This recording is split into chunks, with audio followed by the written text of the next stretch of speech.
Buenas noches, profe. Me tocó volver a hacer el video porque en ningún formato quiere subir bien a YouTube, pero a YouTube o enviar en RAID con buen sonido. Bueno, esta presentación es acerca del método de modificación genética a partir de CRISPR-Cas9, por Sebastián de Echeverri, para la clase de tópicos en biotecnología. Entonces, lo primero que tenemos que hablar es un poquito de historia. Todo comenzó en el año 1987, cuando se empezaron a dar ciertos estudios en Streptococcus pyogenes, que es un tipo de bacteria que actúa en los seres humanos y tiene consecuencias significativas que llevan a ciertas enfermedades. Por ejemplo, puede desencadenar faringitis, problemas respiratorios o también, por ejemplo, mastitis. Entonces se empezó a estudiar esta bacteria como para buscar cierta información extra que pudiera ayudar a combatirla. En esto se encontró que la bacteria tenía unos mecanismos especiales para defenderse ante infecciones virales que la atacaban. Entonces, pues eso resultó muy intrigante para los investigadores, que siguieron como haciendo diferentes investigaciones acerca de eso. Luego, cuando se empezaron a hacer los mapeos genéticos de gran cantidad de microorganismos, ¿cierto? Principalmente bacterias, arqueas, se demostró que en el mapeo genético que existían ciertas coincidencias en el material genético, pues en ciertas zonas del genoma de estos organismos. Entonces los investigadores comenzaron a hacer hipótesis acerca de qué podían ser esas zonas del genoma. Entonces, ¿cuáles son las coincidencias encontradas? Se trataba de múltiples regiones palindrómicas, que son regiones que se leen igual de un lado para otro, pues como decir aquí en el ejemplo que muestra que es TTAGCAC, que es lo mismo que la otra región que está al otro lado, que sería el inverso de ella. Entonces es una región palindrómica. Entonces estas regiones se encontraban principalmente en arqueas y al parecer para los investigadores no tenían ninguna función aparente, pues conocida. Estas secuencias palindrómicas se notó que estaban separadas por ciertas zonas que eran secuencias pues que solo servían como separadores. A estas secuencias se les llamó espaciadores. Entonces hay una secuencia palindrómica, un espaciador, otra secuencia palindrómica, otro espaciador. Los espaciadores, ¿qué tenían de importante? Que se dieron cuenta que estos tenían mucha similitud con el genoma bacteriano y con el genoma viral. Entonces comenzaron a hacer hipótesis acerca de esto, de que posiblemente tenía alguna relación esta parte del genoma bacteriano con el genoma viral. Bueno, entonces las secuencias palindrómicas fueron llamadas como CRISPR, ¿cierto? Por sus siglas en inglés, a lo que traducen repeticiones palindrómicas cortas agrupadas regularmente espaciadas, ¿cierto? Que es lo que ya hemos explicado. Además de estas secuencias, se encontraron cerca de estas secuencias se encontraron genes asociados a la codificación de ciertas nucleasas llamadas Cas, pues, que fueron nombradas como Cas, o sistema asociado a CRISPR, que tenían una función muy especial. Entonces, bueno, antes de hablar de eso, vamos a decir cómo es la interacción entre el virus y la bacteria. Entonces, cuando el virus infecta a la bacteria o a cualquier célula, ¿cierto? El material viral, este interacciona con diferentes componentes celulares. Entonces, ¿qué pasa aquí? Cuando el virus es insertado en la bacteria, los genes que codifican para las Cas generan ciertos complejos proteicos que se conocen como Cas9, que pueden transcribir esas zonas del DNA que se parecen a las del virus y, y, y hacer que estas zonas interactúen con el RNA proveniente del virus, haciendo así que este se inactive y llevando a que el mismo sea pues como degradado en la célula.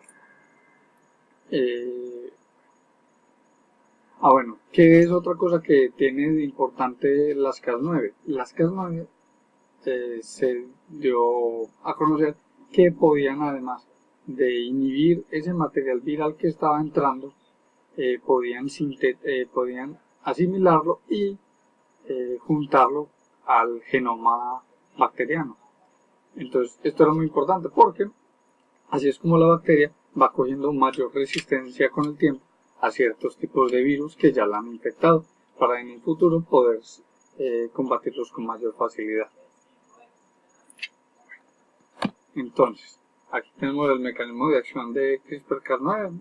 Entonces, lo que pasa es que se genera las Cas9, ¿cierto? Estas cogen y aquí ya es para la modificación genética. Entonces, ¿cómo actúan ellas? Cuando el cierto material, ¿cierto? Cuando el RNA, la secuencia guiada, entra a la célula, ellas cogen esa secuencia y cortan un pedazo del DNA de la célula, ¿cierto? Separando la doble cadena.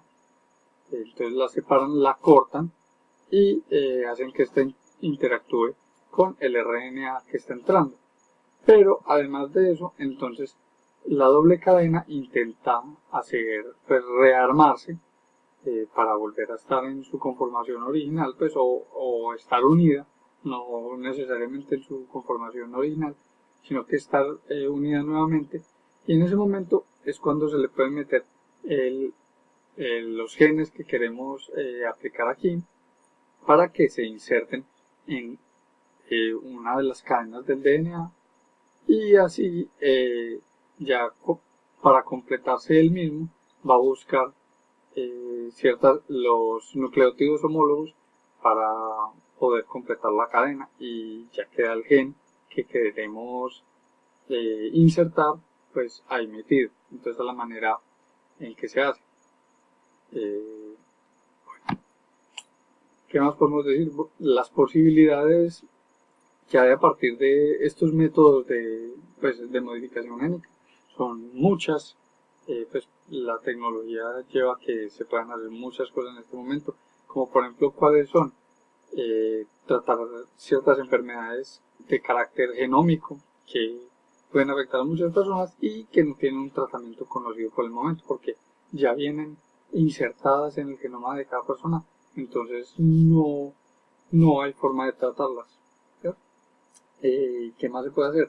Pueden hacer mejoramientos genéticos tanto en plantas como animales o cualquier organismo que pueda ser beneficioso para el ser humano. ¿Qué podría ser, por ejemplo, esto? El mejoramiento de cierta especie de planta de uso comercial para que mejore la producción con cierto gen que, no sé, lo hace resistente a la planta, por ejemplo, a infecciones de algún patógeno de un platelmito o de un virus, por ejemplo. ¿Qué más? El desarrollo de organismos resistentes, ¿cierto? A ciertas enfermedades definidas. Como ya se conocen muchas de las enfermedades que atacan a los organismos que utilizamos principalmente y además a nosotros, podrían generarse como cambios genéticos que nos ayuden a combatir esas enfermedades que ya están bien definidas. Y la otra es la posibilidad de desarrollar ciertos organismos con características deseadas, por ejemplo en seres humanos. Un tema que es muy debatido, que más adelante hablaremos, es el de la edición de embriones, pues tener un hijo, por ejemplo, con ciertas características especiales, o por ejemplo desde los estados de desarrollo, empezar a generarle ciertas características que van a dar como más posibilidades a ese organismo de sobrevivir o de desenvolverse en un ambiente. Bueno, y ahora viene la parte más importante, que es la que mantiene todas estas tecnologías como a raya y muchas veces no deja avanzar, pero puede ser por ciertos factores importantes, que son las implicaciones éticas. ¿Qué tiene importante esto? Por ejemplo, el primer punto que se habla aquí es el posible impacto ecológico. ¿Cómo puede tener cierto impacto ecológico? Si el gen mutado que nosotros estamos añadiendo al genoma está en la población deseada, pues en la población donde queremos que se exprese, no hay ningún problema y todo está bien. Pero si este gen puede llegar a salir de la población en que se está trabajando y pues que el gen se desarrolle en otras poblaciones que no eran blancos, podrían tener implicaciones evolutivas que pueden cambiar totalmente pues, el desarrollo de una especie o el desenvolvimiento de esta en el ambiente. Bueno, que es otra cosa importante en las implicaciones éticas, es el uso de estas técnicas en células humanas germinales. ¿Qué es lo que pasa? Podemos saber mucho de esta técnica en este momento, pero es algo muy nuevo. Y además de eso, no se conoce 100% los procesos fisiológicos, todos los procesos químicos, bueno y demás, que tienen que ver con este tema. Entonces, al no conocer al 100% estas variaciones, pueden ocurrir ciertos problemas que no se están esperando. Puede que sea un porcentaje muy bajo la posibilidad de que esto ocurra, pero cuando estamos hablando de seres humanos tiene implicaciones muy grandes en cuestiones éticas, porque podríamos crear pues, o transformar el genoma de un ser humano, llevándolo a que en vez de ser beneficioso, ¿cierto? Para este, pueda resultar en un daño mayor. Bueno, y finalmente, que es lo otro que se interpone, es la consideración del juicio. ¿Qué es la consideración del juicio? Cada persona se supone que debe poder tener ciertas, hacer las cosas que él quiere, pero con su consentimiento. Entonces, ¿qué pasa cuando se hacen modificaciones en células germinales para los fetos? Que estos no tienen consideraciones sobre ellos mismos, entonces no pueden decidir aquí y no sabemos en un futuro si la decisión que se tome acerca de la modificación genética que se va a desarrollar en estos habría sido aceptada por los mismos. Entonces esa puede ser una implicación muy grande para esto. Y todas estas implicaciones éticas a lo que terminan llevando es que la tecnología tiene que estar en cierto punto como a raya, no se puede ir más allá, pero con ciertos conocimientos que se van dando y cada vez avanzando más, se pueden llegar a desarrollar técnicas mucho más útiles y más precisas que pueden ayudar mucho al conocimiento humano y también a la industria. Y bueno, pues eso es todo. Muchas gracias.